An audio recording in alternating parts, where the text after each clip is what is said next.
वो कहते हैं ना कि रिकॉर्ड बनते ही है टूटने के लिए, और हम रिजोल्यूशन लेते ही हैं हर साल भूलने के लिए।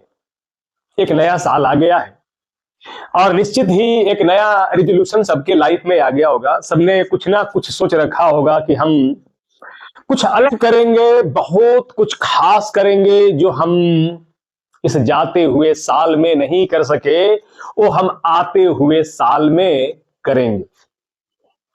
ज्यादा मैं आपका समय नहीं लेना चाहता, बस चंद शब्दों में अपनी बात, अपने रिजोल्यूशन, अपने कमिटमेंट, अपने डिवोशन या डेडिकेशन आप कह लो, मैं एक्सप्रेस कर देना चाहता हूं। वैसे तो मैं कोई आर्टिकुलेट स्पीकर नहीं हूं, कोई प्रखर वक्ता मैं नहीं हूं, लेकिन इस बात का खुलासा मैं कुछ दिनों के बाद करूंगा कि ये जो मैं रिजोल्यूशन ले रहा हूं, I turn everything upside down, मैंने सब कुछ अपसाइड डाउन कर दिया, उल्टा कर दिया।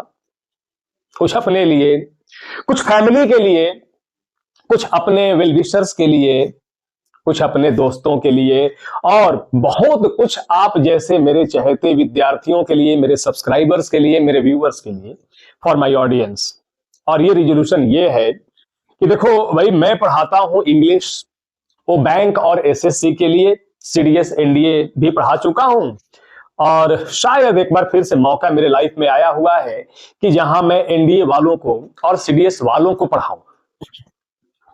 कुल मिला के मैं ये कहना चाहता हूं कि देखो भाई, सिलेबस इंग्लिश के, अगर हम बात करें इंग्लिश के सिलेबस की, इंग्लिश लैंग्वेज की, तो ऑलमोस्ट सिलेबस सबका एक ही है।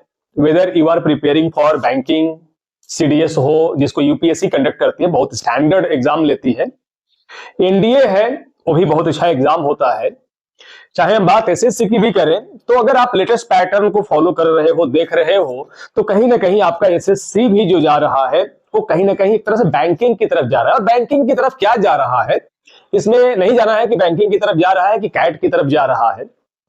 अगर सारे चेंजेज हो रहे हैं तो ऑल दी चेंजेज को मोल्ड किया जा रहा है रीडिंग हैबिट की तरफ। और मुझे लगता है कि जिस बच्चे की रीडिंग हैबिट है, वो बातों को पढ़ के समझ लेता है, तो उसे विशेष करने की जरूरत नहीं है। लेकिन देखो ना, बात आती है अगर पढ़ने की इंग्लिश, उसमें भी तो काफी हम पीछे रह जाते हैं। इंग्लिश का सवाल बाद में पैदा होता है जब दो चार बार रिजल्ट नहीं आता है।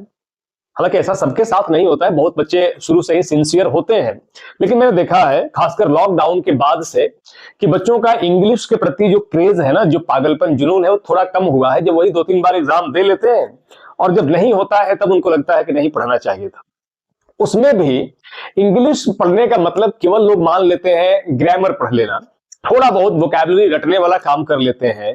लेकिन मुझे लगता है कि ये जो ट्रेंड है ना, वो खतरनाक है, डेंजरस है, इनकम्प्लीट है। तो कुल मिला के आपको यह करना है कि आपको हॉलिस्टिक अप्रोच अपनाना है।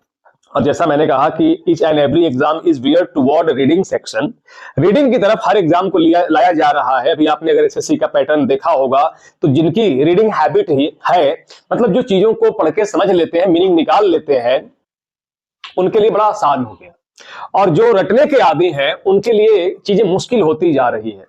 तो मुद्दे पे आते हैं, ये जो दिक्कतें आ रही हैं सबके साथ, खासकर हमारे जो हिंदी बेल्ट से आते हैं, या वर्नाकुलर मीडियम, हिंदी मीडियम से पढ़े हुए बच्चे आते हैं, या ओवरऑल अपने यहाँ उस तरह का क्रेज नहीं, उस तरह का एनवायरनमेंट नहीं है जहां आपकी इंग्लिश लैंग्वेज की पकड़ बहुत अच्छी हो। इसके लिए हमारे कुछ पेरेंट्स भी जिम्मेवार होते हैं, क्योंकि उनको भी लगता है कि बच्चे को साइंस मैथ ही केवल पढ़ना चाहिए, बाकी सब्जेक्ट में, लैंग्वेज में तो कोई स्कोप है ही नहीं। लेकिन कहते हैं ना कि देखो, language is the mother of all subjects. अगर आपकी लैंग्वेज पे पकड़ अच्छी, और लैंग्वेज पे पकड़ होने का मतलब कि आप चीजों को पढ़ के समझ लेते हो, वेल एंड गुड, आप अबव एवरेज हो, बिना तैयारी के भी आप अबव एवरेज हो, एवरेज से आप ऊपर हो, आप मीडियोकर नहीं हो, काफी अच्छे हो।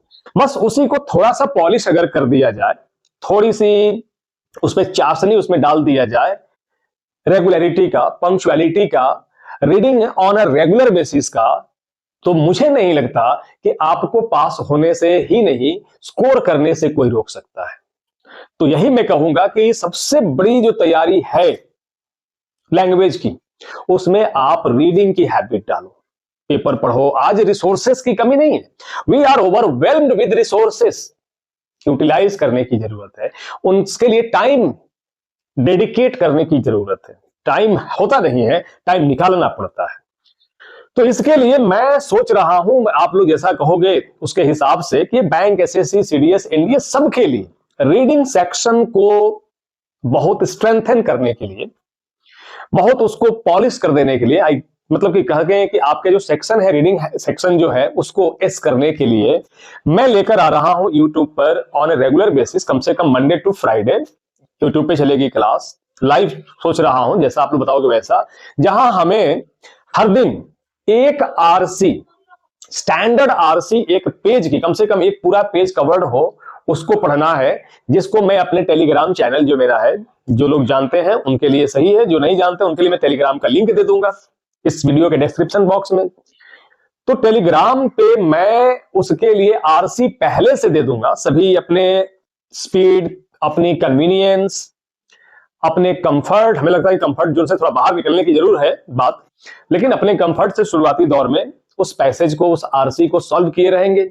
कभी वो आरसी मतलब अनसीन पैसेज हो सकता है, कभी वो क्लोज टेस्ट के फॉर्म में हो सकता है, कभी वो पैरा जंबल रीअरेंजमेंट के फॉर्म में हो सकता है। इसको डेली बेसिस पे अगर 3 महीना कर दिया जाए विदाउट फेल, बिना रुके हुए, तो मेरा ये इंसाइट कहता है, 15-16 सालों के पढ़ाने का अनुभव कहता है कि जिसकी रीडिंग अच्छी है, जिसकी कंप्रीहेंसिव एबिलिटी अच्छी है, कंप्रीहेंशन जिसका अच्छा है, उसके लिए ग्रामर भी आसान है, उसके लिए वोकैबुलरी भी आसान है, उसके लिए सब कुछ मतलब कंफर्ट जोन के अंदर आता है।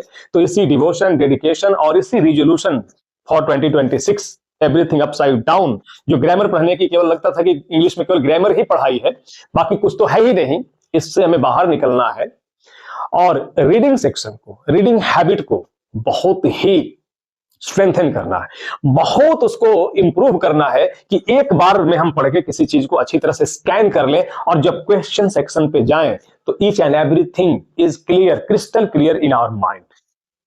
It needs practice, it needs time, इसको टाइम देना होगा, प्रैक्टिस करनी होगी। बाकी कहा ही गया है, देयर इज नथिंग इम्पॉसिबल। अगर हम चाह लें तो इम्पॉसिबल जैसी कोई चीज है ही नहीं, ठीक है। तो इसी वादे इरादे के साथ, ये डिपेंड करता है सबके कमेंट पे, टाइम क्या चाहिए। टाइम मेरे हिसाब से 9, 9:30 का मैं रखूंगा, क्योंकि दिन भर बिजी रहना है, कहीं ना कहीं क्लासेस होनी है, ऑफलाइन ऑनलाइन, तो एक निश्चित टाइम कर लेंगे, 9, 9:30 के आसपास रखेंगे, क्योंकि मैं घर पहुंचूंगा 9 बजे और उसके बाद हम करेंगे आराम से 1 घंटे की क्लास चलेगी 10:30 तक, 9 से 10:30 डेली। अगर 40 मिनट से लेकर 60 मिनट तक की अगर डेली की प्रैक्टिस हो जाए तो मोर देन एनफ है to win the world of exams.